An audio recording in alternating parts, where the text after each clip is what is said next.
ನಾನು ನಿಮ್ಮ ಚಾಲುಕ್ಯ ನ್ಯೂಸ್ನ ಡಾಕ್ಟರ್ ನಾಗಭೂಷಣ್ ಮಾತಾಡ್ತಾ ಇರೋದು. ಇವತ್ತಿನ ವಿಷಯ ಏನಂದರೆ, ನಿಮ್ಮ ಊರಿನಲ್ಲೂ ಈ ಥರ ಮೆರವಣಿಗೆಗೆ ಆನೆ ಕರೆಸ್ಬೇಕಾ, ನಿಮ್ಮ ದೇವಸ್ಥಾನದಲ್ಲೂ ಆನೆ ಮೆರವಣಿಗೆ ಮಾಡಬೇಕಾ? ಹಾಗಾದರೆ ಈ ವಿಡಿಯೋ ನೋಡಿ ತಪ್ಪದೆ.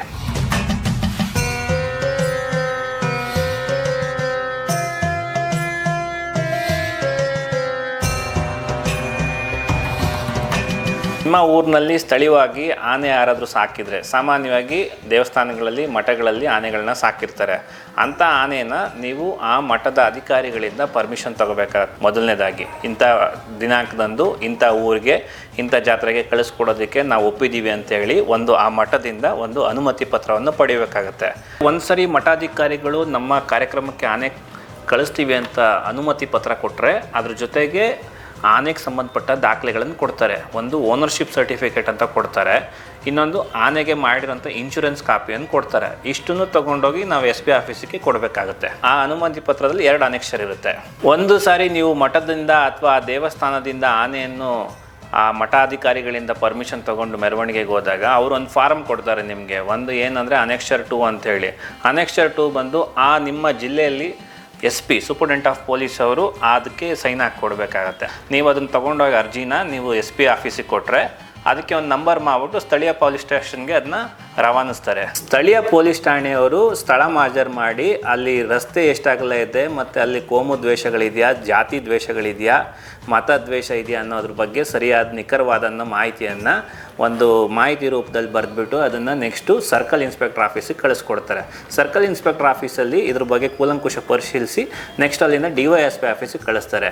DYSP ಆಫೀಸಲ್ಲಿ ಇದನ್ನು ಮತ್ತೆ ಪರಿಶೀಲಿಸಿ ಎಲ್ಲದಕ್ಕೂ ಸರಿಯಾಗಿದೆ ಅನ್ನೋ ರೀತಿಯಲ್ಲಿ SP ಆಫೀಸಿಗೆ ಕಳಿಸ್ಕೊಡ್ತಾರೆ. ಇಷ್ಟೆಲ್ಲ ಪ್ರೋಸೆಸ್ ಆಗಿ SP ಅವರು ಅದಕ್ಕೆ ಸೈನ್ ಹಾಕ್ತಾರೆ, ಅನೆಕ್ಷರ್ 2ಗೆ ಸೈನ್ ಹಾಕ್ತಾರೆ. ಇಲ್ಲಿಗೆ ಒಂದು ಸ್ಟೆಪ್ ಮುಗಿಯುತ್ತೆ. ಇನ್ನು ಅನೆಕ್ಷರ್ 3 ಪರ್ಮಿಷನ್ ಬಂದು ನಿಮ್ಮ ಜಿಲ್ಲೆಯಲ್ಲಿ DD ಅನಿಮಲ್ ಹಸ್ಬೆಂಡ್ರಿ ಪಶು ಸಂಗೋಪನಾ ಇಲಾಖೆಗೆ ಹೋಗಬೇಕಾಗತ್ತೆ. ಅಲ್ಲಿ ಹೋಗ್ಬಿಟ್ಟು ಆನೆ ಪ್ರೊಸೆಷನ್ ಆಗೋ ದಿನ, ಮೆರವಣಿಗೆ ದಿವಸ ಅಲ್ಲಿಗೆ ಆನೆ ಆರೋಗ್ಯವನ್ನು ತಪಾಸಣೆ ಮಾಡೋದಕ್ಕೆ ಮತ್ತು ಆನೆ ಆರೋಗ್ಯದ ಬಗ್ಗೆ ಗಮನ ಕೊಡಲಿಕ್ಕೆ ಒಂದು ಪಶು ವೈದ್ಯಾಧಿಕಾರಿ ನಿಯೋಜನೆ ಮಾಡ್ತಾರೆ. ಅದಕ್ಕೆ ಒಂದು ಆರ್ಡರ್ ಕೊಡ್ತಾರೆ, ಅದು ಅನೆಕ್ಷರ್ 3 ಅಂತ ಸೈನ್ ಮಾಡ್ತಾರೆ. ಒಂದು ರೀಸೆಂಟ್ ಸರ್ಕಾರದಿಂದ ಒಂದು ಆದೇಶ ಆಗಿದೆ, ಆನೆಗಳನ್ನು ಖಾಸಗಿ ಕಾರ್ಯಕ್ರಮಕ್ಕೆ ಕರ್ಕೊಂಡು ಹೋಗ್ಬೇಕಾದ್ರೆ ಆ ಜಾಗದಲ್ಲಿ ಆ ಕಾರ್ಯಕ್ರಮದ ದಿವಸ ಅರಣ್ಯ ಸಂರಕ್ಷಣಾಧಿಕಾರಿಗಳು, ಅಂದರೆ ಆ ಆನೆ ಏನಾದರೂ ಆ ಸಂದರ್ಭದಲ್ಲಿ ಗೂಳಿಡೋದು ಮತ್ತು ಸಮಸ್ಯೆ ಮಾಡೋದು, ಜನಗಳಿಗೆ ಸಮಸ್ಯೆ ಆಗೋ ರೀತಿಲಿ ಆದಾಗ ಆನೆಯನ್ನು ನಿಯಂತ್ರಿಸೋಕ್ಕೆ ಮತ್ತು ಹತೋಟಿಗೆ ತಗೊಳ್ಳೋದಕ್ಕೆ ಅನಸ್ತೇಷಿಯಾ ತುಂಬಿರುವಂಥ ಗನ್ನು ಅದನ್ನು ಆಪ್ರೇಟ್ ಮಾಡೋಂಥ ಸರಿಯಾದ ಅಧಿಕಾರಿಗಳಿಗೆ ಪರ್ಮಿಷನ್ ತಗೋಬೇಕಾಗತ್ತೆ. ಇದಕ್ಕೆ ನೀವು ಅನೆಕ್ಷರ್ 3 ಮತ್ತು ಬೆಂಗಳೂರಲ್ಲಿ ಬನ್ನೇರುಘಟ್ಟ ಸಂರಕ್ಷಣಾ ಅಧಿಕಾರಿಗಳ ಹತ್ರ ಪರ್ಮಿಷನ್ಗೆ ಹೋಗಬೇಕಾಗತ್ತೆ. ಅಲ್ಲಿ ಒಬ್ಬರು ಡಾಕ್ಟರ್ನ ನಿಯೋಜಿಸ್ತಾರೆ. ಯಾರು ಅನಸ್ತೇಷಿಯಾ ಗನ್ನ ಆಪ್ರೇಟ್ ಮಾಡೋಕ್ಕೆ ಬರುತ್ತೋ ಅಂಥವ್ರನ್ನ ನಿಯೋಜನೆ ಮಾಡ್ತಾರೆ. ಅದನ್ನು ಪರ್ಮಿಷನ್ ತಗೊಂಡು ಅರಣ್ಯ ಇಲಾಖೆಗೆ ಮತ್ತೆ ಕೊಟ್ಟಾಗ ಅರಣ್ಯ ಇಲಾಖೆಗಳು ಎಲ್ಲ ದಾಖಲೆಗಳನ್ನು ಸಂಪೂರ್ಣವಾಗಿ ಪರಿಶೀಲಿಸಿ ಆನೆ ಮೆರವಣಿಗೆಗೆ ಪರ್ಮಿಷನ್ ಕೊಡುತ್ತೆ.